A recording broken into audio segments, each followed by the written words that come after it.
Assalamualaikum warahmatullahi wabarakatuh. Saya Kasmawati, CKP SMP Negeri 34 Pekanbaru, Angkatan 1. Koneksi antar materi modul 3.1A8, pengambilan keputusan sebagai pemimpin pembelajaran. Bagaimana pandangan Ki Hajar Dewantara dengan filosofi Pratap Triloka memiliki pengaruh terhadap bagaimana sebuah pengambilan keputusan sebagai seorang pemimpin pembelajaran di kelas? Kita kenal bahwa Pratap Triloka terdiri atas 3 semboyan yang sampai saat ini menjadi panutan di dunia pendidikan. Ing ngarso sung tulada, ing madya mangun karsa, tut uri handayani.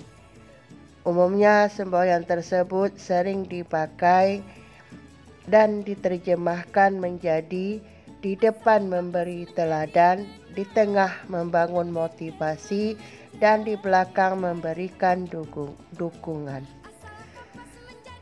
Setelah lebih dari 9 dasawarsa, sesuai dengan semboyan tersebut, akan mengambil keputusan sebagai seorang pemimpin pembelajaran. Maka hendaknya keputusan yang kita ambil sesuai dengan semboyan tersebut. Di belakang memberi dukungan, di tengah membangun motivasi, dan di belakang memberi dukungan. Keputusan yang kita ambil agar tidak merugikan anak didik dan dipertimbangkan dengan prinsip paradigma 9 langkah mengambil keputusan. Pengaruh nilai dan prinsip dalam pengambilan keputusan.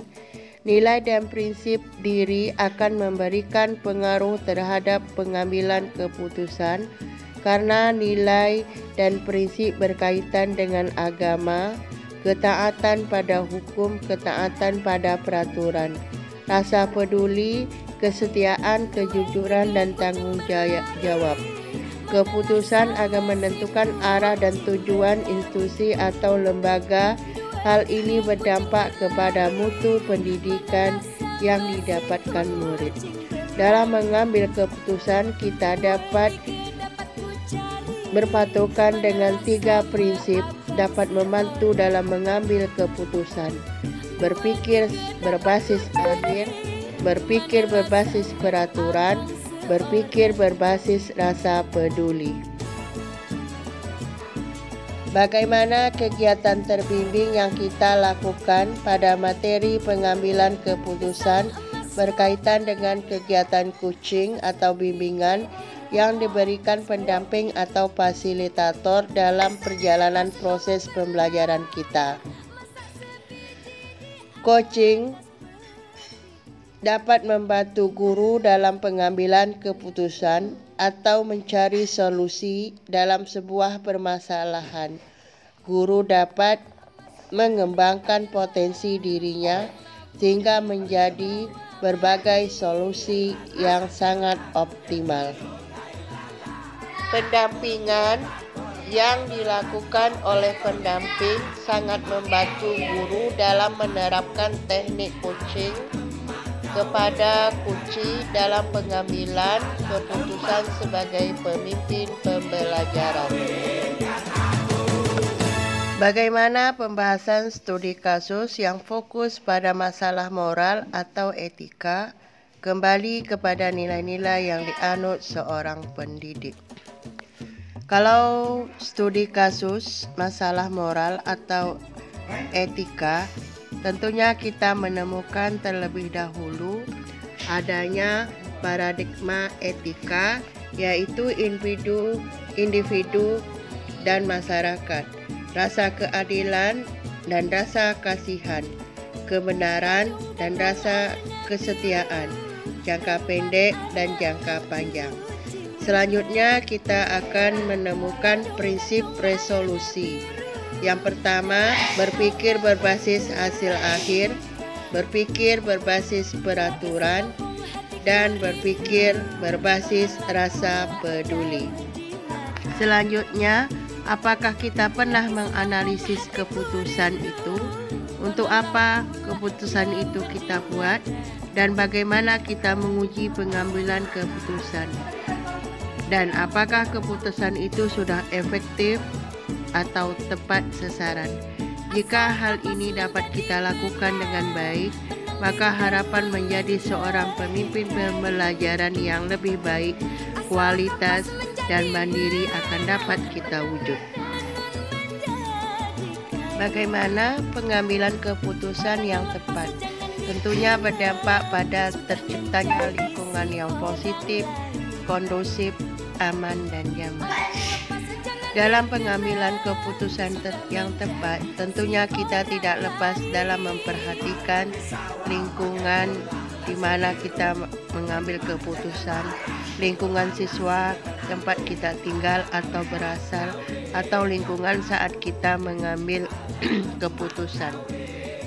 Kebiasaan-kebiasaan siswa satu dengan yang lainnya tentunya sangat berbeda. Nah, hal yang demikian tentu kita memperhatikannya agar keadaan yang kondusif, memastikan keadaan aman, tidak dalam pikiran yang sedang banyak pikiran atau kalut. Selanjutnya, pembahasan studi kasus moral atau etika. Tentu kita memperhatikan kasus-kasus tersebut, apakah dia bujukan moral, situasi yang terjadi di mana seseorang memilih antara benar atau salah, atau dilema etika, situasi yang terjadi seseorang memilih dua pilihan, keduanya benar namun bertentangan. Dilema etika berhubungan dengan orang lain dan keputusan untuk orang lain. Selanjutnya, apakah kesulitan-kesulitan di lingkungan Anda yang sulit dilaksanakan untuk menjalankan pengambilan keputusan terhadap kasus-kasus dilema etika? Apakah ini kembali ke masalah perubahan paradigma di lingkungan Anda? Kesulitan yang dihadapi dalam pengambilan keputusan berhubungan dengan etika. Yang pertama, perbedaan persepsi warga sekolah tentang pengambilan keputusan. Yang kedua, belum tersosialisasinya terhadap pengambilan keputusan bagi seluruh warga sekolah. Belum adanya kesepakatan bersama terkait langkah dalam pengambilan keputusan. Selanjutnya, untuk hal-hal tertentu, keputusan berdasarkan pertimbangan pemangku kepentingan, tidak dimusyawarahkan atau dimufakatkan. Dan pada akhirnya, apakah pengaruh pengambilan keputusan yang kita ambil ini dengan pengajaran yang memerdekakan pada murid-murid kita? Menurut saya ini sangat berpengaruh sekali, karena keputusan yang kita ambil tentunya sangat berpengaruh dengan memerdekakan murid. Karena kalau kita mengambil keputusan tidak berpihak kepada murid, ternyata keputusan yang kita ambil tersebut tidak sesuai dan hanya keinginan seorang guru sahaja, bukan keinginan siswa.